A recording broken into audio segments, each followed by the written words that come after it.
This is Gemara Nedarim Daf Alamid Gimel as we Baruch Hashem begin another incredible perek of learning Daf Yomi together, the fourth perek of Meseches Nedarim. And we begin on the bottom of Lamed Beis, Amid Beis, 5 lines from the bottom of the Amid at the new Mishnah. And says the Mishnah, Ein Bein. There is no difference. Bein. There's two ways, says the Mishnah, of a forbidding benefit from one to another. One could forbid benefit stam, hamayder hana mechaveroi. I'm not going to get benefit from you. Or hamayder mimenu meichel. Or I could make a neder that I'm not going to get benefit of meichel, of food. So what's the difference between these two things? If both of them, I can't eat of your food, etc. Says the Mishnah, Ella drisas regel. The difference is the drisas regel, am I allowed to walk through your field? If I just said in general statement, I'm not going to get benefit, walking through your field is giving me benefit. But if I said I'm not going to get benefit of food, then I yes, go walk through your field. And number 2, v'kilim she'ein oisim b'moichel nefesh, and utensils that are not used in food preparation. That is item number 2, that I'm yes allowed to use in a scenario that I only made a neder from hanas meichel.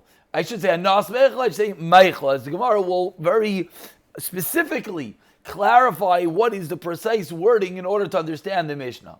Continues the Mishnah part 2. If someone makes a neder from food, and this is going to sound a bit repetitive, says the Mishnah, if you made a neder of meichel from your friend, lo yashilenu nafa v'kivra v'chayim, you're not allowed to lend him a flour, the grinding mill, or the sieve, or an oven, v'tanor, avo mashil chol v'ktabas v'talis unizamim, but you're less allowed to give him a shirt, a ring, a jacket, or earrings. So the basic theme is, what is the difference between making a neder from benefit versus a neder from food?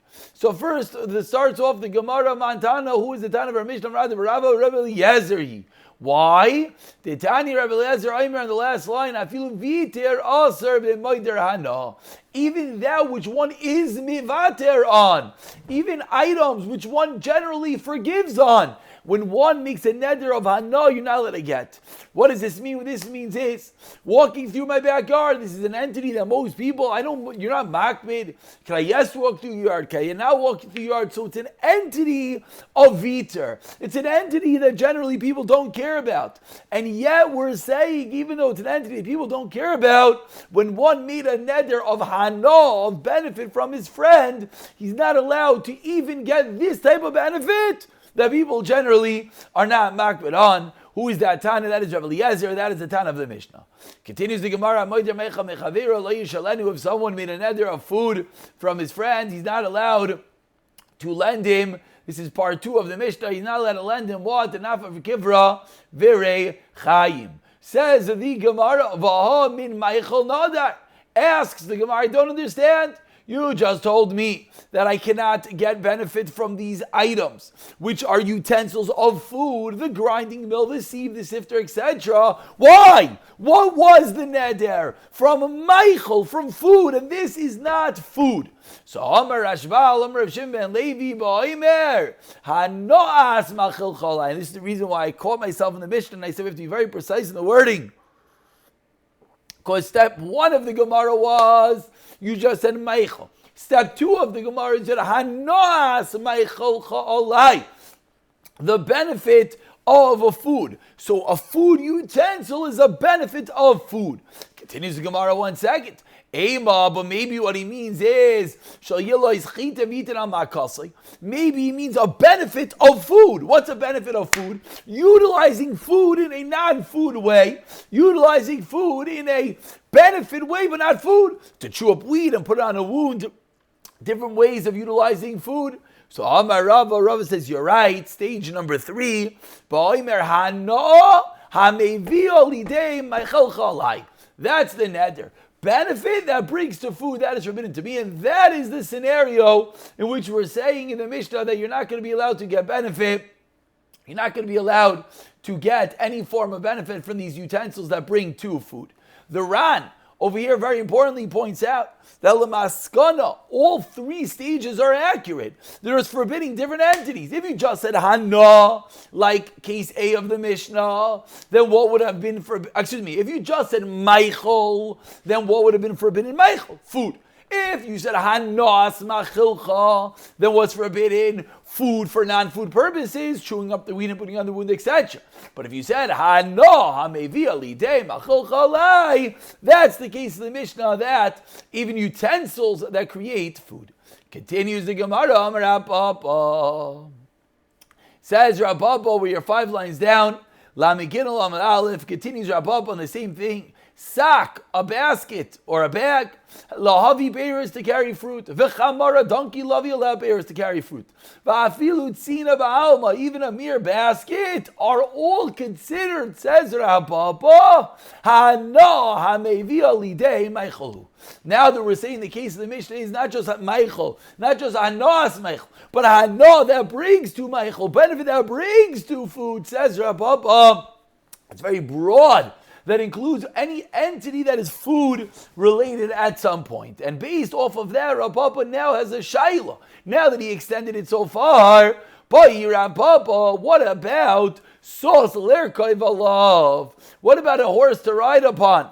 Vitabas, or a ring, lirois boy, to appear honorable. Mau. Now what exactly is the shaila?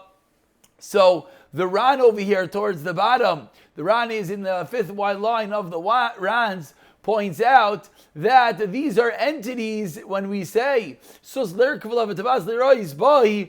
are entities that are going to bring you lidei meichel. How is that the scenario? Because you are riding on the horse to go to a party, or if you show up looking chashiv, you have this big fancy ring at the banquet, they're like, ooh, chashiv a dude. And you know what they're going to do to you? They're going to give you a better portion of food. They're going to give you a better chair, a status symbol, the original mileage card.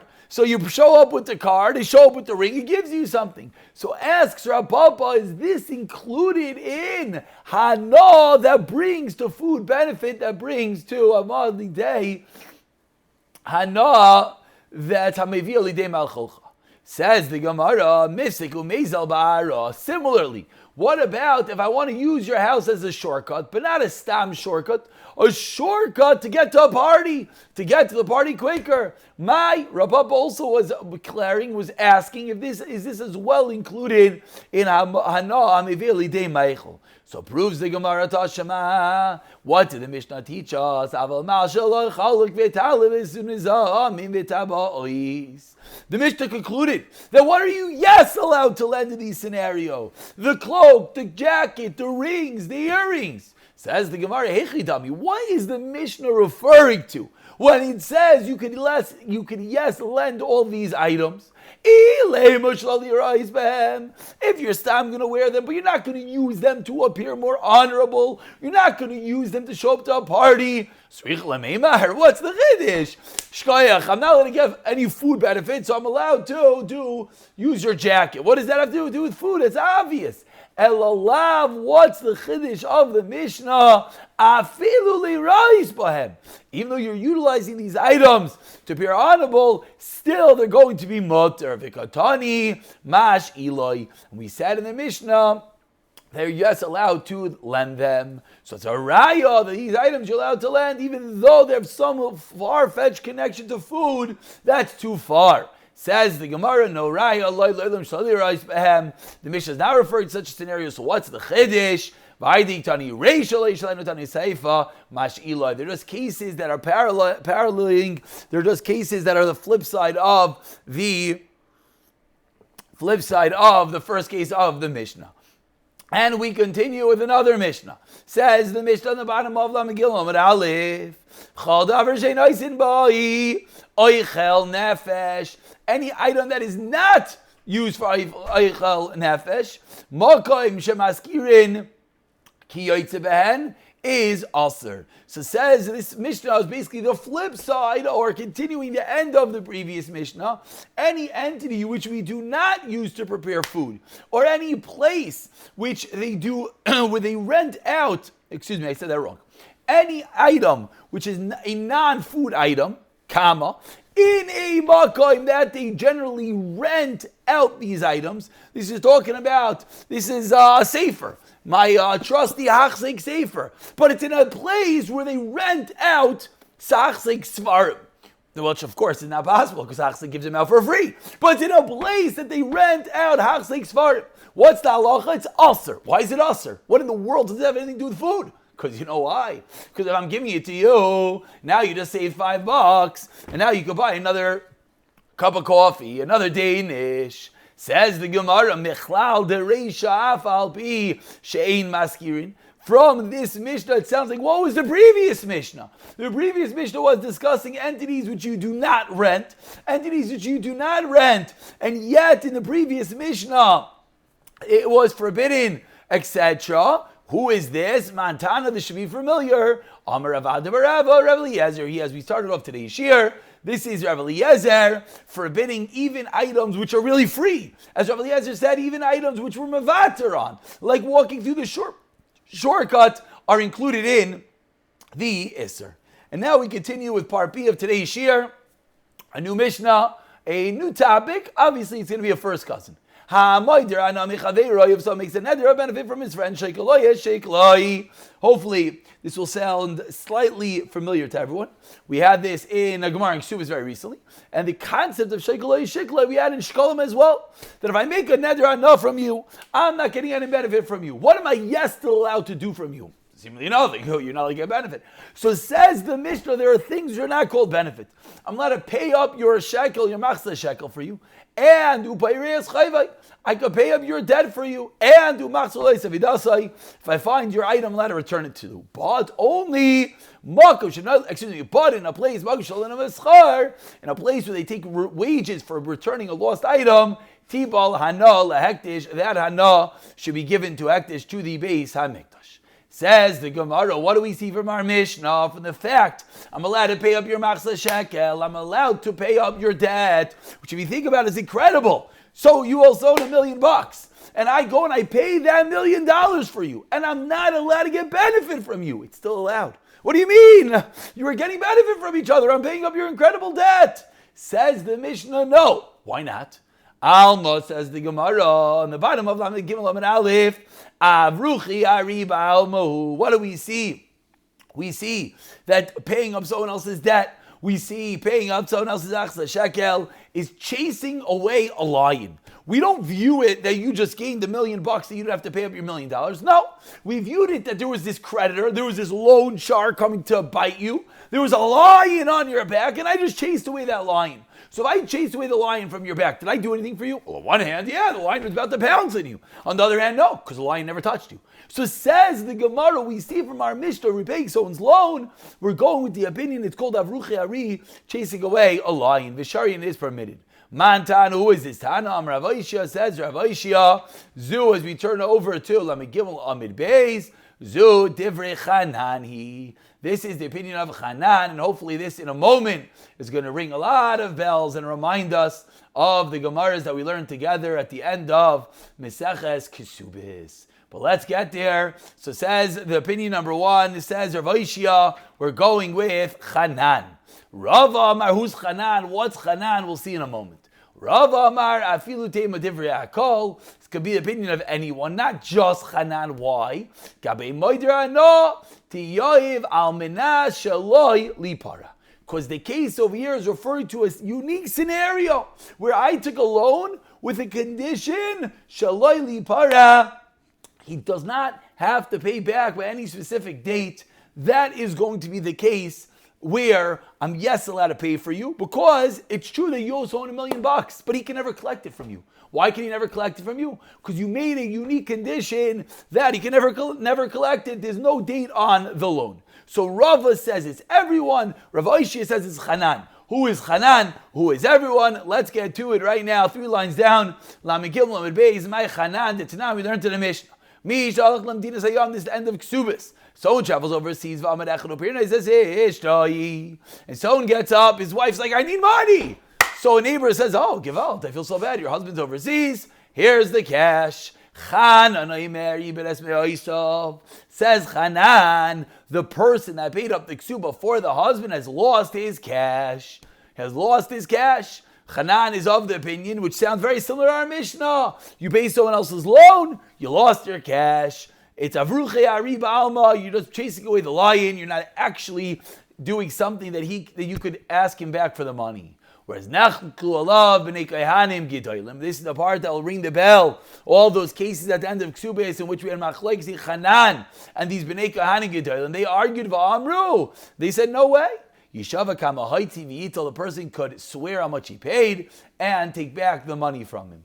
So says the Gemara, we have a machlekes Rav Hoshia and Rava. Who is the Tana of our Mishnah? Rav Hoshia says, we're dealing specifically with Hanan, the opinion that says you pay for someone else, you lost it. Avruch eri ba'alma. Very simple. Rava says, no, don't limit the Mishnah to Hanan. It could be everyone.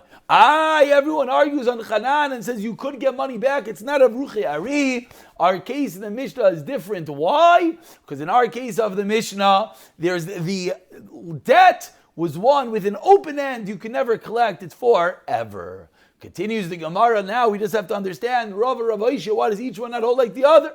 So Amar Rav Doiseh ben Hurkenes kedivrayim. So Rav Doiseh ben Hurkenes says like the opinion of B'nei Kohanim Gedolim Amar Rav Yechon ben Zakkai Yofa Amar Hanan. Why? Hiniach Ma'isa al Karen Atzvi, by paying back someone else, not any stipulation, not any contract, etc. You're literally hanging your money on the horn of a deer. The money is lost. So Rava Amar Rav Hoshia says the Gemara, why not come ukul on the Masis Kedivrei Akol? Rava, who's the second opinion, who he made a kimped on the Mishnah. He said the case in the Mishnah is an open-ended loan without any specific date of repayment.